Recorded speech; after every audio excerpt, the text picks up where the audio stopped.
What news on the Rialto? But who is he comes here? This is Signor Antonio. Shylock.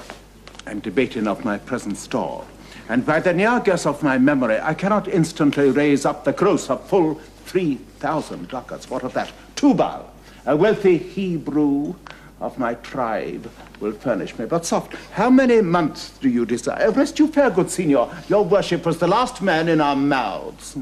Shylock, albeit I neither lend nor borrow by taking nor by giving of excess, yet to supply the ripe wants of my friend, I'll break a custom. Is he yet possessed how much he would? Aye, 3,000 ducats. And for 3 months. For 3 months I had forgot. You told me so. Well, then your bond, and let me see. But soft you, methought you said you neither lend nor borrow upon advantage. I do never use it. When Jacob grazed his uncle Laban's sheep, this Jacob from our holy Abraham was, as his wise mother wrought in his behalf, the third possessor. He was the third. And what of him? Did he take interest? No, not take interest. Not, as you would say, directly interest. Mark what Jacob did. When Laban and himself were compromised that all the eanlings which were streaked and pied should fall as Jacob's hire, the ewes being rank in the end of autumn turned to the rams. And when the work of generation was between these woolly breeders in the act, a skillful shepherd peeled me certain wands, and in the doing of the deed of kind, he stuck them up before the fulsome ewes, who then conceiving did in e'en time fall party-colored lambs, and those were Jacob's. This was a way to thrive, and he was blessed, for thrift is blessing, if men steal it not. This was a venture, sir, that Jacob served for. A thing not in his power to bring to pass, but swayed and fashioned by the hand of heaven. Was this inserted to make interest good? Or is your gold and silver ewes and ram? I cannot tell. I make it breed as fast. But note me, see. Mark this, Bassanio. The devil can cite scripture for his purpose. An evil cell producing holy witness is like a villain with a smiling cheek, a goodly apple rotten at the heart.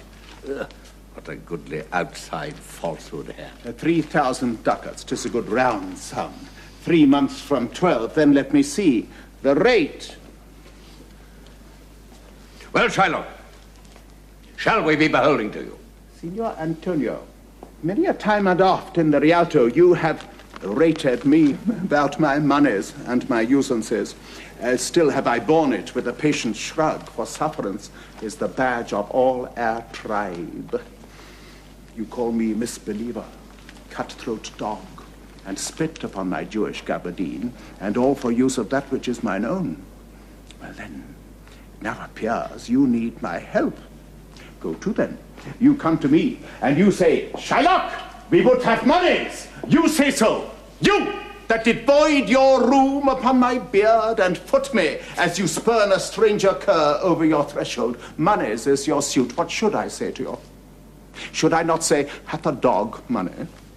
Is it possible a cur can lend 3,000 ducats? Or should I bend low and in a bondman's key with bated breath and whisper in humbleness, say this, fair sir, you spit upon me when till last you spurn me such a time. Another day you call me dog, and for these courtesies I'll lend you thus much money. I am like to call thee so again, to spit on thee again, to spurn thee too. If thou wilt lend this money, lend it not as to thy friends. For when did friendship take a breed for barren metal of a friend? No, lend it rather to thine enemy. For if he break, thou mayst with better face exact the penalty. Look you how you storm. I would be friends with you and have your love. Forget the shames that you have stained me with. Supply your present wants and take no doit of usance for my monies, and you'll not hear me. This is kind I offer. This were kindness? This kindness. Well, I shall go with me to a notary. Seal me there your single bond, and in a merry sport, if you repay me not on such a day, in such a place, such sum or sums as are expressed in the condition, let the forfeit be nominated for an equal pound of your fair flesh, to be cut off and taken in what part of your body pleaseth me. Content! I' faith, I'll seal to such a bond, and say there is much kindness in the Jew.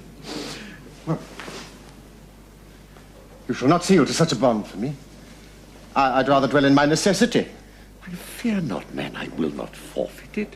Within these 2 months, that's a month before this bond expires, I do expect return of thrice 3 times the value of the bond. Oh, Father Abraham, what these Christians are, whose own hard dealings teaches them suspect the thoughts of others. Pray you, tell me this, if he should break his day, what should I gain by the exaction of the forfeiture? A pound of man's flesh taken from a man is not so estimable, profitable neither as flesh of muttons, beefs, or goats. I say, to buy his favor, I extend this friendship, if he will take it so. If not, adieu, and for my love, I pray you wrongly not. Yes, Sherlock, I will seal under this bond. Then go we forthwith to the notary, give him direction for this merry bond, and I will go and purse the ducat straight. See to my house left in the fearful guard of an unthrifty knave, and presently I'll be with you. By thee, gentle Jew. The Hebrew will turn Christian. He grows kind. I like